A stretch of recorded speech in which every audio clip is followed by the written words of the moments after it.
Assalamualaikum warahmatullahi wabarakatuh. Kembali lagi di channel aku, Kairunisa Syafna Putri.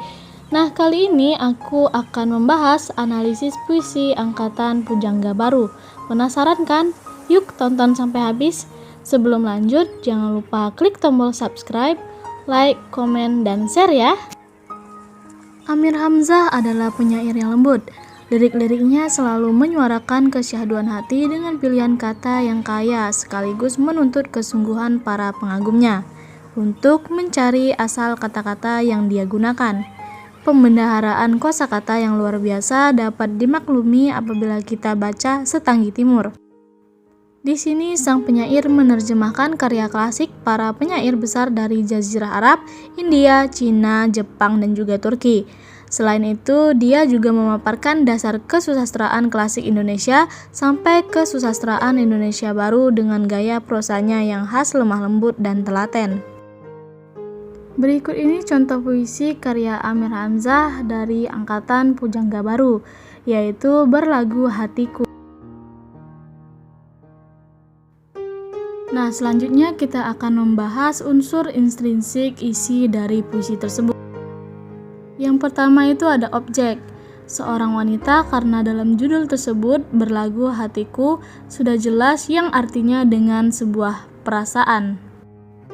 Yang kedua ada tema. Pada kutipan berikut, kegelisahan perasaan bertangkai bunga, kusunting, kujunjung, kupuja, kurenung berlagu hatiku bagai seruling, kukira sekali ini menyecap untung. Karena dalam bait pertama menjelaskan bagaimana rasa kegelisahan pada seseorang yang dipuja dan memandang bunga lama-lama dalam kegelisahannya, seperti mengalir dalam seruling ke dalam hati. Yang ketiga ada nada. Nada pada sikap penyair terhadap pembaca yaitu memberitahu kegelisahan hatinya pada pembaca dan terhadap objeknya yaitu kepada perempuan terdapat dalam kutipan Beri tangkai bunga kusunting. Yang keempat ada rasa. Rasa kangen, sedih, gelisah, senang. Karena dalam puisi tersebut perasaan penyair campur aduk, dalam perasaan tersebut diibaratkan bunyi seruling. Dan terdapat dalam bait kedua dan ketiga, yaitu dalam hatiku kuikat istana, kusemayamkan tuan di getah kencana, kuhamburkan kusuma cempaka mulia, kan hamparan turun Dewi Kakanda. Tetapi engkau orang biasa, merana sahaja tiada berguna, malu bertalu karena aku, ganjil terpencil berpaut ke dahulu. Yang terakhir ada amanat. Amanatnya yaitu ingin memberitahu bagaimana isi hatinya yang sedang penuh perasaan, gelisah, sedih, senang terhadap pujaan hatinya. Yang kedua kita akan membahas unsur bentuk struktur. Yang pertama itu ada diksi. Pilihan kata dari puisi tersebut adalah berlagu hatiku.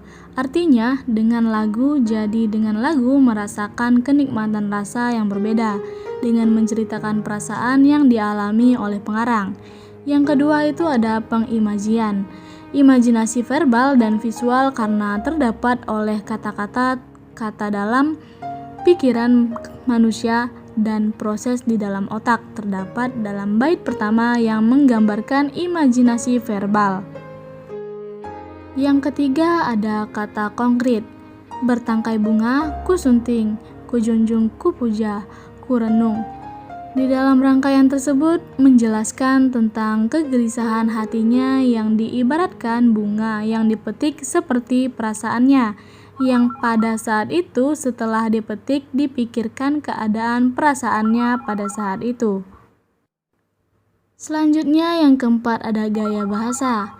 Bahasa personifikasi jenis gaya bahasa ini dapat dijumpai pada baris ketiga, bait pertama yakni pada Berlagu Hatiku.